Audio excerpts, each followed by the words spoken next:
Right, get those hashtags up. It's Thursday. We're gonna throw it back. We're gonna throw it back for Throwback Thursday. We are celebrating the films that were released this week in history. Sometimes it's 10 years, others it's 20, sometimes it's 30. We're gonna open the bag of magic and let you see what's about to be released. Or was Oh, released, should I say.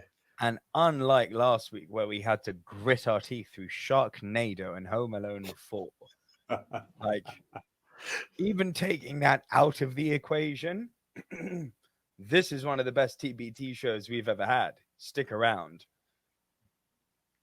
And grading on a curve, it's even better. I like that. We're going back 20 years and 30 years, AJ, this week. We've got two fantastic films. Let's start off, and they're both kind of like, really? They're that old already?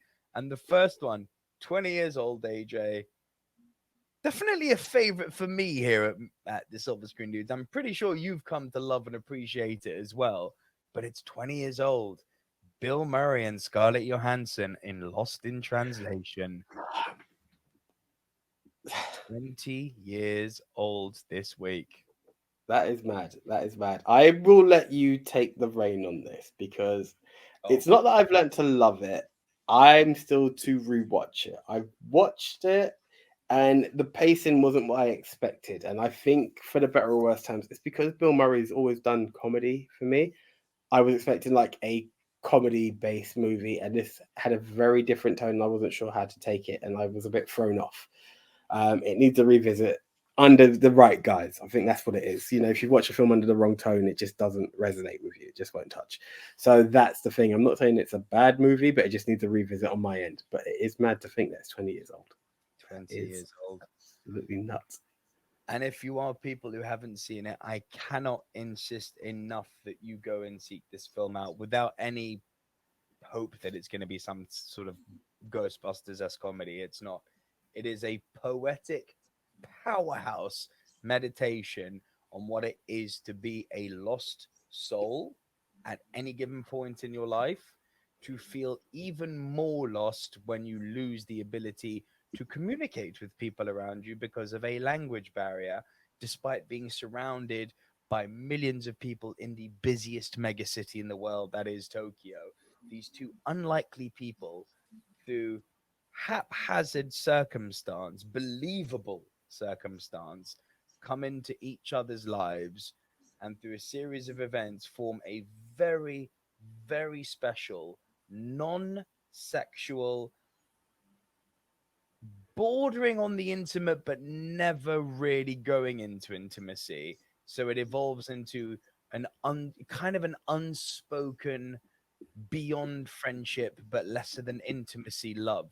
The subtlety of it is where the power lies in this movie, because it's everything unsaid in this movie that makes it so powerful, because everything these characters are going through is so infinitely freaking relatable. If you've done more in your life than go to the bathroom and take a number two, if you've done any type of living and had any type of interactions with other human beings who you've developed any type of meaningful relationship with, and I don't mean monogamous relationship, any type of relationship, a meeting of two souls, of two minds who are in trouble and who need each other and who just happen to come into each other's lives at the right time.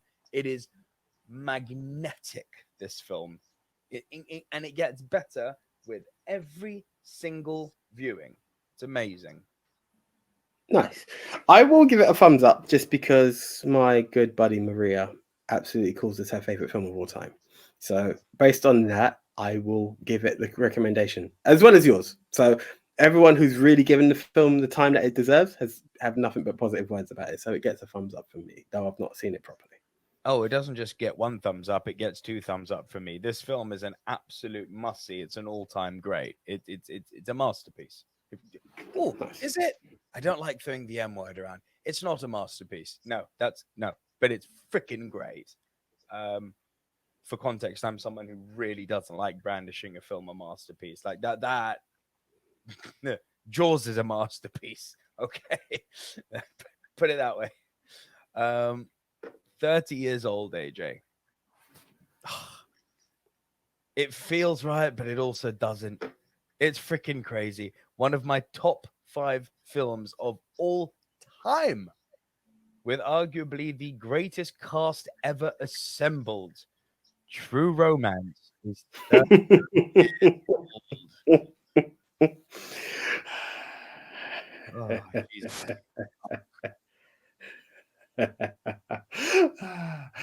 It's not even you when I say this, but it's the line that comes to my head when I think of this film. This guy. This guy. I was late to the party on this film, but you look at the film and you can see the age on it. Not in a bad way, you just know it's from a certain era. Yes. So it's nuts to think of it like that, and to think it was out for so long. Sometimes that's the thing. You could be of an era and be like, it was out for so long and I missed it for so long. And that's the kind of thing I have when I think of True Romance. Very, very interesting story. And the way it's intertwined and it builds is something that and as you said, it's one of the best castings. Like if you talk ensemble cast, it's so because some people in this, like you talk an ensemble cast movie, everyone has a main role. Some of the people in this are in such minor roles, it's unreal. You're like, oh. And yet it works. Yeah, that's the magic behind it, and it's weird because to me it has this kind of indie feel to it, and you're like, if it is an indie movie or of not a high budget movie that it appears to like it should be or could have been, how the hell did you afford the cast? It all just has this weird touch of it's weird but it works, maybe it's because I feel so see how good the script was. Everyone wanted to be involved with this film. It could be a case that I was just slightly oblivious to the film, so it felt like an indie film, because how the hell did I not know about this film for over call it 25 years for argument's sake? But it works, and it's a great film, and it has one of the best monologue/dialogues I have ever come across in film. It's one of the best movie scenes ever is in this movie. Yeah. If you want to talk about cut the tension with a knife, but we've got to talk about this because I feel it's one of those films that people still haven't seen enough. Let's just go through this cast. I've got IMDb up right here. What's sad is how many of them are no longer with us. It's very sad, but the cast is ridiculous. Christian Slater, Patricia Arquette, Dennis Hopper, R.I.P., Val Kilmer, Gary Oldman, Brad Pitt, Christopher Walken, Bronson Pinchot, Samuel L. Jackson, Michael Rappaport, Saul Rubinek, Conchata Ferrell, James Gandolfini, R.I.P. Both of those. Conchata's gone as well, isn't she? Is Conchata gone? I'm sure she has. Oh, sure. R.I.P. Conchata. Chris Penn, R.I.P. Tom Sizemore. I think that wraps it up. But you're looking at 15 all-time crazy great actors there. Yeah, that's the full blast. Yeah, Conchetta passed 3 years ago, so I just had to double check that before. I don't like to prematurely get rid of people. Poor Conchetta. I love Conchetta. But yeah, an all-time great cast. And what the movie does that I love so much is that it's a fairy tale, essentially. But it's only a fairy tale because of the setup in the first 10 minutes. Because you arrive and you're here for a nitty-gritty Tony Scott movie, R.I.P., directed by Tony Scott.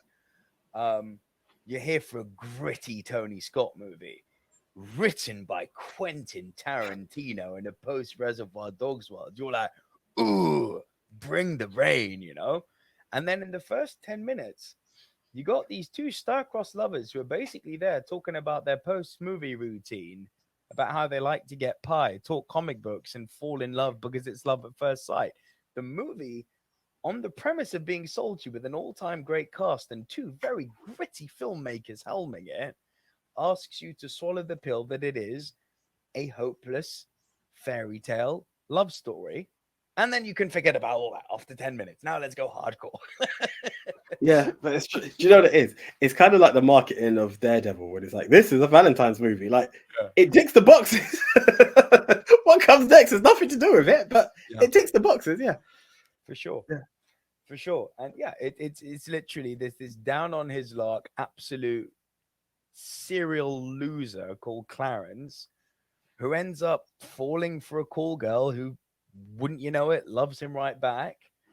Comes across some drugs which he wasn't meant to come across while he was defending her from a white boy pimp, played by Gary Oldman. Who knew? And they go on this crazy, Thelma and Louise-esque cross America journey. Now, I'm not saying that Tarantino didn't have ideas from Natural Born Killers, but I understand. Yeah, and they end up in LA, in the City of Angels, and they try and sell their drugs to a big Hollywood producer. It's like, it's great. Crazy. Meanwhile, the people who own the drugs are obviously coming after them. Yeah, the story's as simple as that, and it works. It works. It's a great movie. It's so freaking good. Yeah. Now that's how you do a TBT. That's a thumbs up. That's a thumbs up from me. Definitely. Oh, AJ, it's not just a thumbs up. It's not just 2 thumbs up. I don't have the image, but bleh, it's a goat. It's a pity that's gone. Why did you get rid of that? Yeah, but I could. Goat, but it's a goat movie. This one for me. This is gold star goat. This is everything. This is like, see it now. You won't be disappointed. You can't be. It's Tarantino and Tony Scott with one of the best casts ever. You don't even need to care for the story. Look who's involved. Look who is involved on every level in this movie and tell me you're not interested. Come on. It's the movie. Watch it now. Do it now. Give it a thumbs up. Do it. But that is all from us here at the Silver Screen Dudes and Silver Screen News this week. So do give the video a thumbs up if you've stuck around with us to the end. We really appreciate that. We'll be here next week with more movie news. Do be sure to check out our latest top 10 show, another top 10 movie set in London, which should be out right now. Follow us on socials, Instagram and TikTok at the Silver Screen Dudes. There should be another video up, down here somewhere. There should be another video for you guys to enjoy. I'm Nico Liro. He's AJ, and we'll see you guys next week. See ya.